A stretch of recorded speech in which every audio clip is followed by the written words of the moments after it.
बच्चों नमस्कार। आज हम आपके लिए एक महत्वपूर्ण चीज लेकर के आए हैं कि आपको कॉपी कैसे लिखनी है। आपको कॉपी ऐसे लिख कर के 95 प्लस कैसे ले आना है। आप ये तरीका देख लो। एक बच्ची जो हमारी शिष्या है उसने बहुत अच्छे ढंग से ये कॉपी लिखी और उसने 95 हासिल किए। कैसे, आइए हम बताते हैं। बिल्कुल यही तरीका आपको अपनाना है और आपको भी 95 प्लस लेकर के आना है। स्टार्ट करते हैं। तो पहले तो जैसे कि कॉपी है 95 प्लस वो पाई है। अब पाई कैसे है वो आप देखिए। जैसे अब देखिए कितना सुंदर ढंग से उसने प्रश्नोत्तर नंबर डाले हैं। एक तो राइटिंग बहुत ही मेन चीज है। फिर पहला प्रश्न ये था कि भारतेंदु युग में किस पत्रिका का प्रकाशन हुआ था, तो कवि वचन सुधा का हुआ था। श्याम सुंदर दास ये कौन है, काशी नागरी प्रचारणी सभा के संस्थापक कौन थे, तो ये थे श्याम सुंदर दास थे। फिर आगे आता है द्विवेदी युग और छायावादी युग में कौन किस लेखक ने पूरा दोनों युगों में काम किया, तो वो थे बाबू गुलाब राय।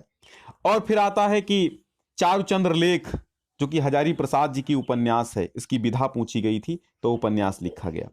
आगे देखिए फिर कितना सुंदर ढंग से उसने देखिए हाशिया भी बहुत अच्छा खींचा है ना। अगर आपकी बोर्ड की कॉपी में हाशिया खींचा होता है, यानी हाशिया इसको बोलते हैं लाइन जो होती है, अगर वो हाशिया खिंचा होता है तो आपको खींचने की कोई आवश्यकता नहीं है। ठीक है, तो ये है आपका देखिए राय कृष्णदास। ये थे दी मैडमैन का पगला नाम से हिंदी अनुवाद किसने किया था, तो राय कृष्णदास थे।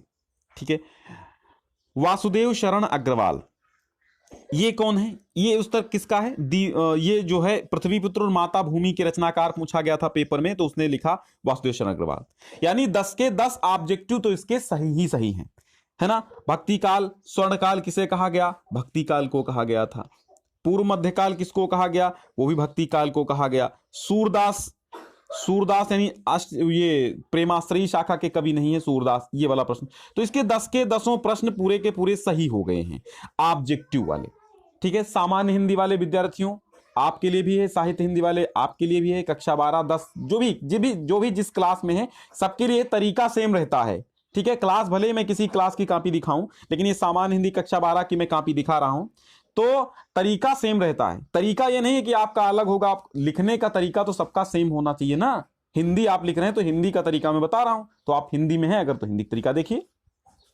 दशरथ द्वार से सोपान तक ये उत्तर उसने दिया था किसका, अब बताइए किसका दिया था। ये एक पूछा गया था प्रश्न की कौन सी रचना सुदामा पांडे धूमिल जी की नहीं है, तो वैसे तो सुदामा पांडे धूमिल जी की जो रचनाएं हैं संसद से सड़क तक, मोचीराम और कल सुनना मुझे, लेकिन एक ऑप्शन था कौन सी नहीं है, तो दशरथ द्वार से सोपान तक नहीं है और ये हरिवंश राय बच्चन की रचना है।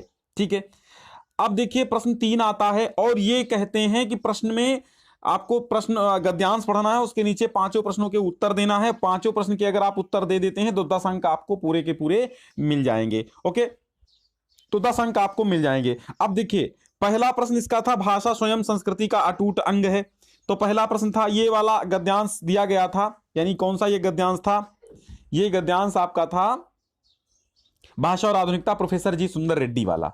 तो उस बच्ची ने पूरे के पूरे गद्यांश सही कर दिए, गद्यांशों के आंसर सही कर दिए। ठीक है, पूरे के पूरे सही कर दिए। भाषा स्वयं संस्कृति का एक अटूट अंग है। अरे इसके तो नंबर 97 आने चाहिए, क्योंकि 2 अंक मैंने यहां पर देना भूल गया मैं, सॉरी इसके लिए भाई। तो इसके तो 97 आ गए, 95 प्लस आ गए भाई, 95 प्लस, 95 प्लस आ गए, क्योंकि यहां 2 अंक मैंने दिए नहीं।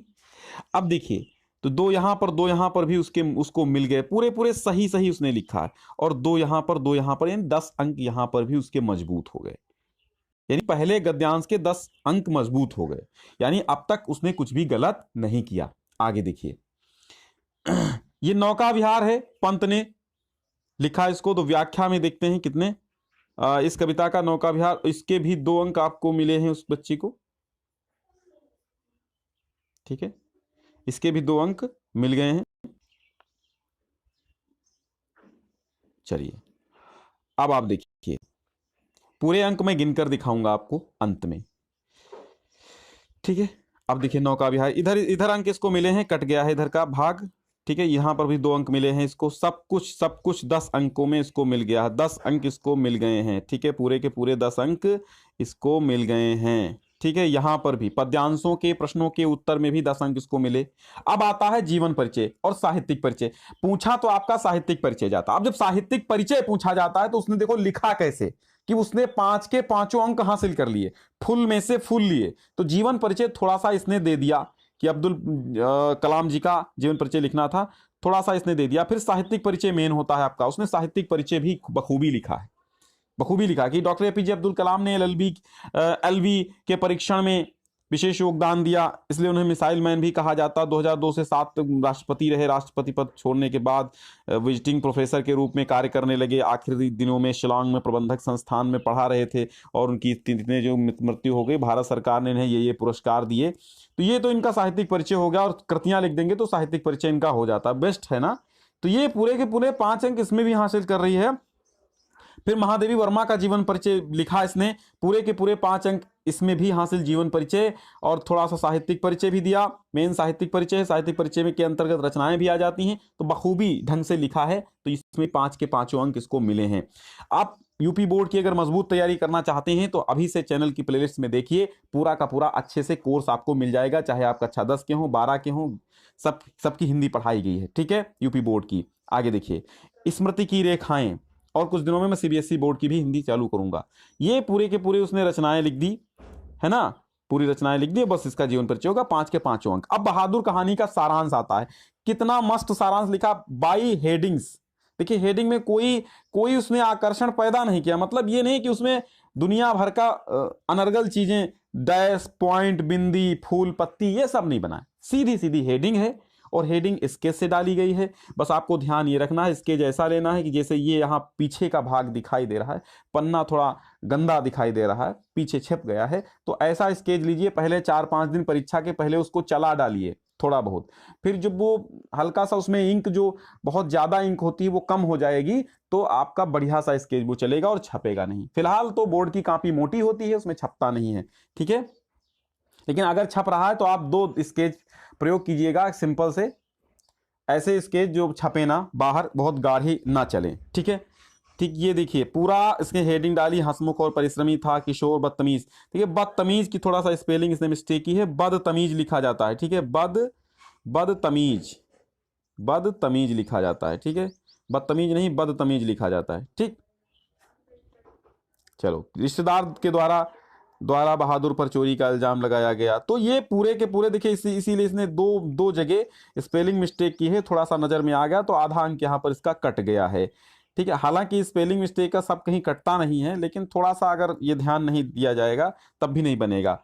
वर्तनी शुद्धिकरण मेन होता है हिंदी में। आलोक व्रत खंड काव्य के आधार पर गांधी जी का चरित्रण करना है, चरित्र की विशेषताएं लिखनी है। अब देखिए कितना मस्त है, ये कोटेशन भी पढ़े हैं कि पशु बल के सम्मुख आत्मा की शक्ति जगानी होगी, मुझे अहिंसा से हिंसा की आग बुझानी होगी, हे चिर अनादि हे चिर अशेष मेरे भारत मेरे स्वदेश। ये देखिए पूरा का पूरा उसने कोटेशन भी लिखे हैं, स्लोगन भी लिखे हैं, इसको लिखना है हेडिंग्स में। अगर आप ये नहीं लिखते हैं, अब देखिए आगे कितने अच्छे से लिखा है, पूरे के पूरे अंक इसमें भी इसको मिल गए हैं। जाग तुझे तेरी अतीत स्मृतियां धिक्कार रही हैं, जाग जाग तुझे भावी पीढ़ियां पुकार रही हैं। हिंदू मुस्लिम एकता के प्रबल समर्थक हैं, यदि मिलकर इस राष्ट्र यज्ञ में सब कर्तव्य निभाएं अपना, 1 वर्ष में ही पूरा हो मेरा राज्य राम राज्य का सपना।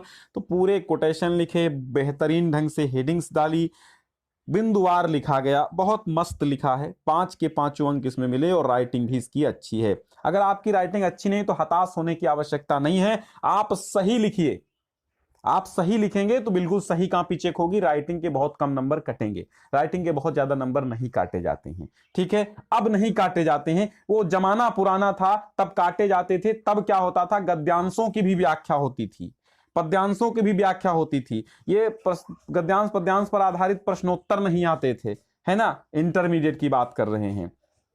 बाकी कक्षा 10 में तो अब भी पद्यांशों की व्याख्या होती है, गद्यांश आधारित प्रश्नोत्तर आते हैं, ठीक। तो तब कटने के चांसेस ज्यादा थे, क्योंकि पूरा एग्जामिनर पढ़ता नहीं था और बच्चा भी सही पूरा लिख नहीं पाता था। अब तो 5 प्रश्न 5 लाइनों में लिखने होते हैं, उसके उत्तर एक लाइन का एक उत्तर, तो उसमें सही आप अगर लिख रहे हैं तो पूरे अंक मिलेंगे, राइटिंग के कोई कटने के चांसेस नहीं होते हैं। निबंध में राइटिंग के अंक कटेंगे, तो निबंध में तो सब अच्छा लिख ही नहीं पाते हैं, बहुत ही कम लोग अच्छा लिख पाते हैं। 10% बालक जो होते हैं विद्यार्थी, हर स्कूल के 10% विद्यार्थी अच्छा निबंध लिखते हैं और 90% नहीं लिखते हैं, क्योंकि निबंध वो पढ़ते हैं नहीं, और मौलिक रचना होती है, मौलिक अभिव्यक्ति करनी होती है, तो अगर पढ़ते ही हैं तब भी वो आधे से ज्यादा भूल जाते हैं, क्योंकि इतना लॉन्ग होता है वो, है ना। तो इसलिए उसमें कटने के चांसेस रहते हैं अगर राइटिंग आपकी अच्छी नहीं। बाकी आपके जो आप उत्तर देंगे अपने पूरे पेपर में, आपके अंक नहीं कटेंगे, जीवन परिचय वगैरह में नहीं कटेंगे, क्योंकि आप अगर सही लिखे हैं तो नहीं कटेंगे।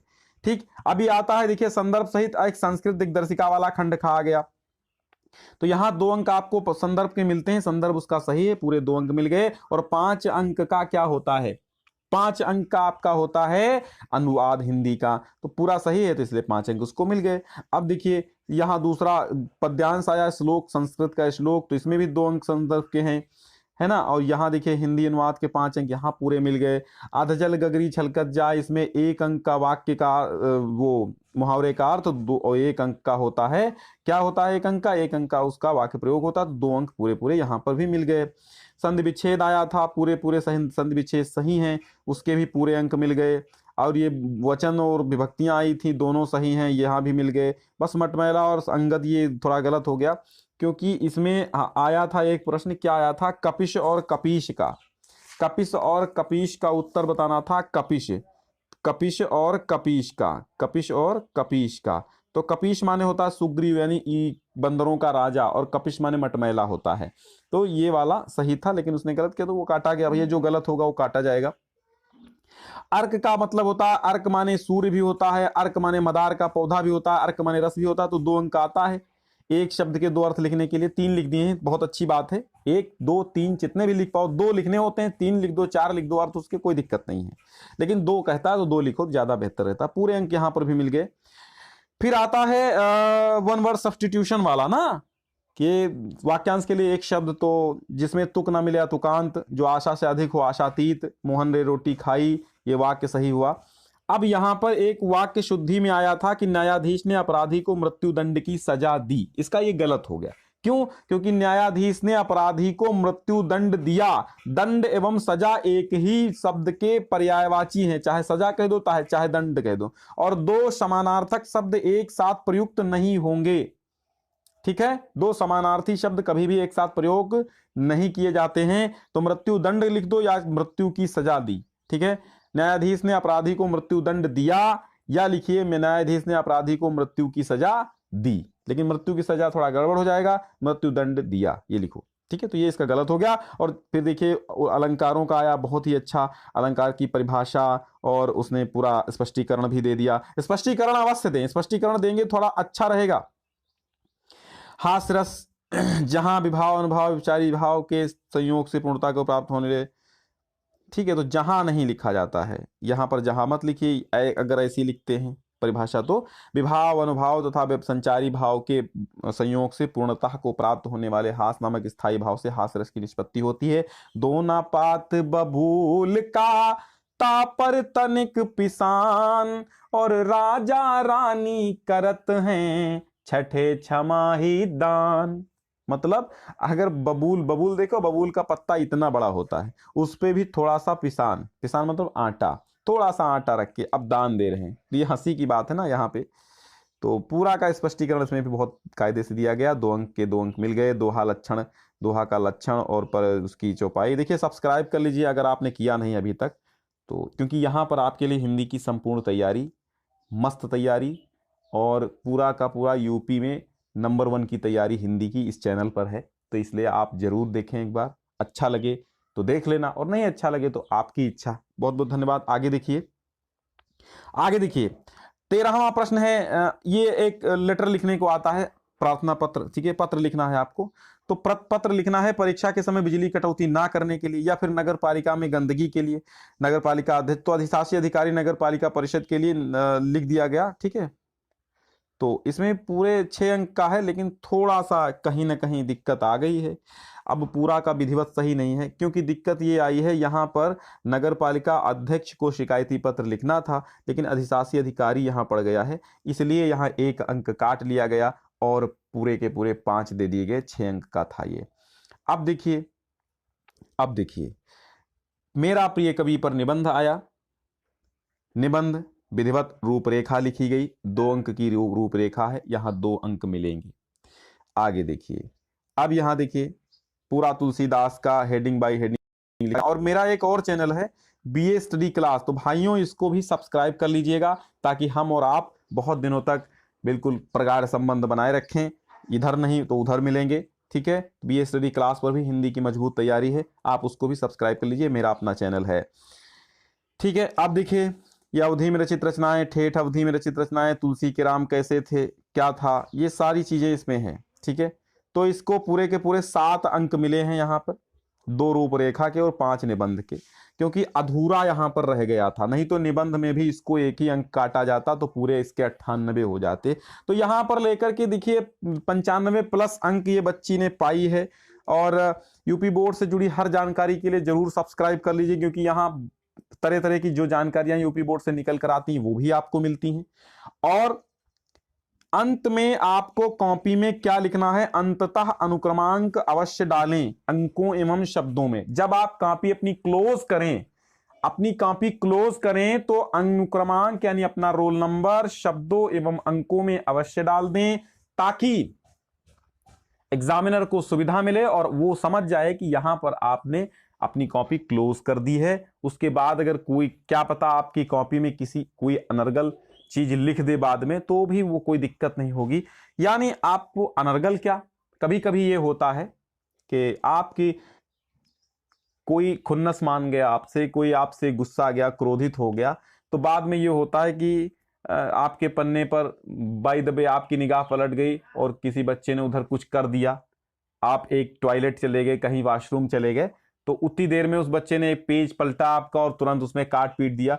तो अगर आपने अनुक्रमांक डाला है तो अगला पेज अगर आपका छूट रहा तो उस पर कोई और लिखेगा भी नहीं और वो चेक भी नहीं होगा। उसमें अगर कोई काट पीट देगा, कुछ गलत बात लिख भी देगा, तो वो एग्जामिनर उस पर ध्यान नहीं देगा, यानी वो समझ जाएगा यहां तक आपने कॉपी पूरी की है बस। ठीक है, तो बच्चों आज आपको ये वीडियो कैसा लगा, लोगों में प्रसार प्रचार कर दीजिए, बहुत ज्यादा फैला दीजिए, शेयर कर दीजिए, क्योंकि यहां पर पूरी जानकारी आपको मिल गई है। अगर आप ऐसे कॉपी लिखेंगे इस बच्ची की तरह तो बहुत ही सुंदर अंक आप पाएंगे, और हम आपके उज्जवल भविष्य की कामना करते हैं और आपको शुभकामनाएं देते हैं आपकी परीक्षा के लिए। बहुत बहुत धन्यवाद।